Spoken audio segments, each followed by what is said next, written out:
മനോജ് ഈ ആവേശത്തിനെ കുറിച്ചിട്ട് എന്ത് അഭിപ്രായം? ആവേശത്തിന്റെ അഭിപ്രായം ഫഹദ് ഫാസില് അതിലത്തെ ഹീറോ ആണ്.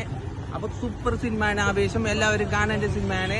അപ്പൊ ആവേശത്തിന് ഇപ്പൊ ഒരു കോണ്ടന്റ് ഡാൻസ് ഇത് അടിയുണ്ട്, ഭയങ്കരപ്പെട്ട അടിയാണ്. പിന്നെ ആവേശത്തില് റങ്കണ്ണന്റെ ഇതാണ് അയക്ക് കിട്ടിയിട്ടുള്ളത് ഫഹദ് ഫാസിലിന്റെ. എല്ലാരും അതിനെ മിസ് ചെയ്യാൻ പാടില്ല. ഈ സിനിമ എല്ലാരും കാണേണ്ട സിനിമയാണ്. അപ്പൊ നമ്മുടെ ഫഹദ് ഫാസിൽ പാറുകയാണെന്ന് പറയാം. ഫഹദിന്റെ വേഷം എങ്ങനെയുണ്ട്? ഫഹദിന്റെ വേഷം സൂപ്പർ വേഷമാണ്.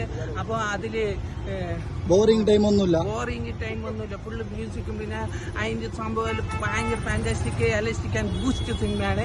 അപ്പൊ അതില് ഓംപ്ലേറ്റ് ആക്കുന്ന എത്ര മുട്ടാന്ന് അറിഞ്ഞിട്ടില്ല. അപ്പൊ ആദ്യത്തില് അങ്ങനെ ഒരു സംഭവം ഉണ്ടായി. പിന്നെ ഭയങ്കരപ്പെട്ട കോളേജിലത്തെ super cinema, fantastic elastic boost സിനിമയാണ് ആവേശം. ആവേശം പറഞ്ഞ ആവേശം മാറുകയാണെന്ന് പറയാം. Manoj, thank you. ഓക്കെ. ഓഹോ.